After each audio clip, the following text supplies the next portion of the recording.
3 દિવસ પહેલાં ભેસાણ તાલુકાના હળમતિયા વિશાળ ગામમાં મોડી સાંજે એક મોટી બબાલ સર્જાઈ હતી, જ્યાં આમ આદમીના પાર્ટીના નેતા ગોપાલ ઇટાલિયા અને ભારતીય જનતા પાર્ટીના સ્થાનિક નેતાઓ અને કાર્યકર્તાઓ આમને સામને આવી ગયા હતા. શું છે આ સમગ્ર વિવાદ, આવો તમને બતાવીએ. સામાન્ય રીતે અલાણના રસ્તાઓને લઈ અને આવા પ્રોબ્લેમ ગામડાઓમાં થતા હોય છે. અહીં પણ એક દિવાલને લઈ અને આ વિવાદ ઊભો થયો હતો, જેનાથી ગામમાં તણાવપૂર્ણ પરિસ્થિતિનું નિર્માણ થયું હતું અને બંને પક્ષના વિડીયો વાયરલ થયા હતા. અહીં આપ અને બીજેપીના કાર્યકર્તાઓ સામે આવી ગયા છે. તેમના મુદ્દાઓ અમે તમને બતાવીએ છીએ. અહીં પોલીસનો કાફલો ખડકી દેવામાં આવ્યો છે. ઉલ્લેખનીય છે કે ગોપાલ ઇટાલિયા દ્વારા અહીંના એક ગામની બહાર ખડકી દેવામાં આવેલા બેલા હટાવી દેવામાં આવ્યા હતા, જેનો વિડીયો પણ તેમણે વાયરલ કર્યો હતો. આ દરમિયાન ગોપાલ ઇટાલિયાએ સ્થાનિકોને તે પરિવારની મદદ કરવાને સાથ આપવા કહ્યું હતું. તે બાદ બેલાનું રાજકારણ ગરમાયું છે, પરંતુ સમગ્ર મામલો કોર્ટમાં હોવાથી આ બાબતે હવે 6 ઓગસ્ટે નિર્ણય લેવાય તેવી શક્યતાઓ છે. આખા ગામને દબાવે અને આખું ગામ જોઈ રહે, એ શરમનો વિષય છે. એક બેનના ઘરની આગે આ બધું બંધ કરી દીધું અને કોઈ એને કઈ કે નહીં. મામલતદાર શું ન્યાય કરતો? આપણે હાથ ભાંગી ગયા છે? મામલતદાર હાટું જીવીએ છે આપણે? આટલી હદે ખોટું થયું. આ કોર્ટમાં ગયો ભાઈ, તોય નિર્ણય નો દીધો અમને. આજે 8 વર્ષ આ નિર્ણય થઈ ગયો. જેને મને ફાંસીએ ચડાવે ફાંસીએ ચડાવી દે. ધારાસભ્યને ફાંસીને ફંદે લટકાડે આ નિર્ણય કર્યો છે. કોના હિંમત છે એમ જોઈએ છે. એક બેન હારે આવું વર્તન થાય, આ કઈ વ્યાજબી વાત છે? ભાઈ ફટાકિયા દિવાળી અહીંયા ફોડાવે, કેવું ને અહીંયા ફટાકિયા ફોડાવે, પછી એમ કે હરગાવી નાખો, અંદર નાખો. જો કેતા જાય ધોઈડા જાય. હું તમને બધાને વિનંતી કરું છું કે થોડોક બેનને સપોર્ટ કરજો. હે જે હોય ગુંડાનું નામ નથી લેવું.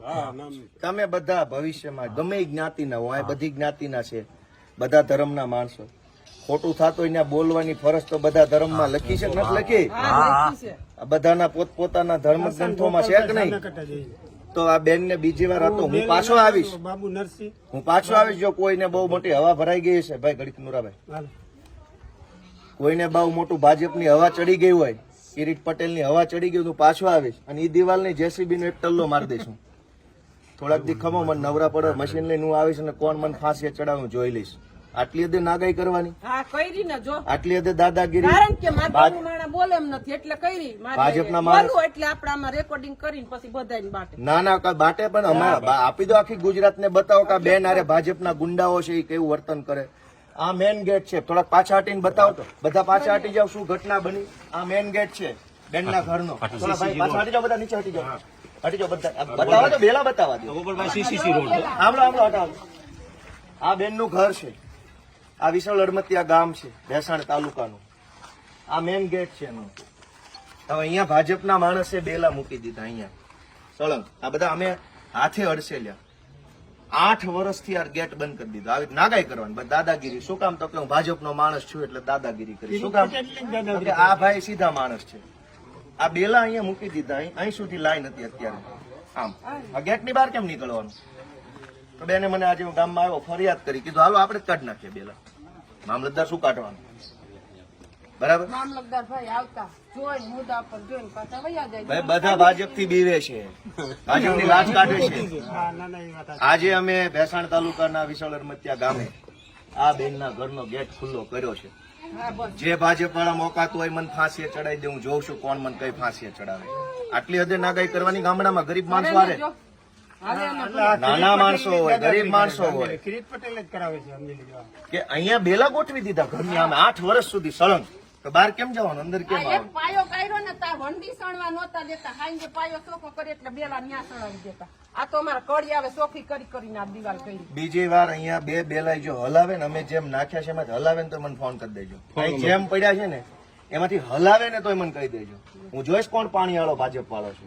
એવું થોડું જેમ મૂક્યા છે ને એમ રહેવા જોઈએ. અહીંથી કોઈ સીધા નથી મૂકવાના. આવે ફેંક્યા એમ ભલે પડ્યા, ગોઠવવાની જરૂર નથી. એવી દાદાગીરી થોડી હોય. ગામ લોકો તમે જરાક બેનને ટેકો આપજો. હાવ આવું ન કરતા.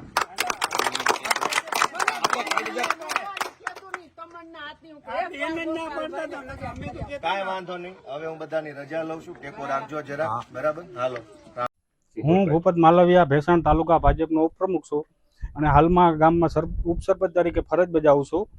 હવે અમારી જે મેટલ છે અલગ અલગ સર્વે નંબર છે 292 અને 254. 292 વાળા જ્યારે બિનખેતી કરી ત્યારે આ 254 જ્યારે વાવેતર થતું હતું તો અહીંયા વાવેતર અત્યારે થતું હતું, હું કોકના વાવેતરમાં ધરાર હાલત, તો આ લોકોએ અલગથી બિનખેતી કર્યું છે, ક્યાંય બજારનું મોઢું નથી મૂક્યું અને એને ધરાર આ બાજુ હાલવું છે.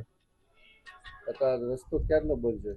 આ રસ્તો અંદાજે 7 વર્ષથી ડિસ્ટ્રિક્ટમાં કોર્ટ મેટર ચાલે છે. અમારી પાસે એ લોકો કોર્ટમાં ગયા છે, એનો દાવો છે, પ્રાંત સાહેબનો હુકમ છે અમારી પાસે, બધા આધાર પુરાવા સાથે છે. 2 દિવસ પહેલા જે બેલા હટાવવામાં આવ્યા હતા, કોણે હટાવ્યા હતા? ધારાસભ્ય શ્રી અહીંયા આવીને અને ઉગ્ર ગોપાલ ઇટાલિયા અહીંયા આવીને ભાજપના ગુંડા, બાકી અમે આ મેટલમાં ક્યાંય છે જ નહીં. ભાજપે નથી અને પંચાયતે નથી. કોર્ટ જે હુકમ કરે આ લોકો એનું શિરોમાન્ય છે, જે હુકમ કરે કોર્ટ અત્યારે હુકમ કરે તો આ બેલા હું લઈ લઉં, એની જવાબદારી હું લઉં, એ જવાબદારી લો. ખામી પાર્ટી અને આ પાર્ટી અત્યારે કોઈ ઝઘડો કરે એનું લેખિત અરજી આપો, અમારે કોઈને કાંઈ છે નહીં. આ બહારથી માણસો આવીને અમારું આ વાતાવરણ ઉગ્ર કર્યું છે. હરેશભાઈ સાવલિયા આજે ભેસાણ તાલુકાના વિશાળ હડમતિયા ગામે એક પ્રશ્ન આવ્યો હતો. એ પ્રશ્નને 2 દિવસ પહેલા ધારાસભ્ય ગોપાલભાઈ ઇટાલિયાએ જોયો અને એને એવું લાગ્યું કે ખરેખર આ ખોટું છે. ખોટું એવું હતું કે આ એક મકાન છે, અહીંયા એક બેન રહે છે, તો કોઈ લોકો દ્વારા, માથાભારે લોકો દ્વારા આ બેનના રસ્તો જે હતો, હલાણ હતું, એ હલાણ આડા બેલા એટલે કે પથ્થર મૂકી દેવામાં આવ્યા. ત્યાર પછી આ બેને 8 વર્ષથી આ લડાઈ લડી રહ્યા છે. 8 વર્ષમાં કોઈ પણ પ્રકારનો કોઈ નિર્ણય નહીં. આજ દિવસ સુધી બેન એ બેલાને ઠેકીને જવાનું, ઠેકીને આવવાનું, આવી પોઝિશનમાં જીવી રહ્યા હતા. ત્યારે આજે અમે વિશાળ હડમતિયા ગામે આવી અને સાહેબોને રજૂઆત કરી. અહીંયા ટીડીઓ, ડીડીઓ, મામલતદાર શ્રી, પ્રાંત અધિકારી, પીઆઈ શ્રી, ડીવાયએસપી, એસપી સહિતના ઉચ્ચ અધિકારીઓ તમામ સ્થળ ઉપર આવ્યા, પણ તમામ અધિકારીઓએ ઊંચા હાથ કરી દીધા છે. તમામ અધિકારીઓએ એવું કહી દીધું કે મેટર કોર્ટમાં છે, એટલે અમે કાંઈ કરી શકીએ નહીં. પણ અમારી જાણવા મુજબ પ્રાંત અધિકારીને પોતાને પાવર છે કે આનો રસ્તો ખુલ્લો કરી શકે. કોર્ટનો કોઈ પણ પ્રકારનો નિર્ણય નથી. જ્યાં સુધી કોર્ટ નિર્ણય ન આપે ત્યાં સુધી કોઈનું હલાણ બંધ કરી ન શકાય, આવું કાયદો કહે છે. પણ કાંઈ વાંધો નહીં, આજે તમામ અધિકારીઓને કાયદાને માન આપી અને અમે પણ નિર્ણય લીધો છે કે કોર્ટની તારીખ આગામી તારીખ 6/8/2025 છે, તો 8 વર્ષ રાહ જોઈ છે. હવે એક અઠવાડિયું રાહ જોઈ લઈએ કોર્ટ શું નિર્ણય આપે છે. અને અમને પણ આશા છે કે કોર્ટ માણસાઈની દ્રષ્ટિએ આ નિર્ણયને યોગ્ય નિર્ણય આપશે, એવો અમને વિશ્વાસ છે.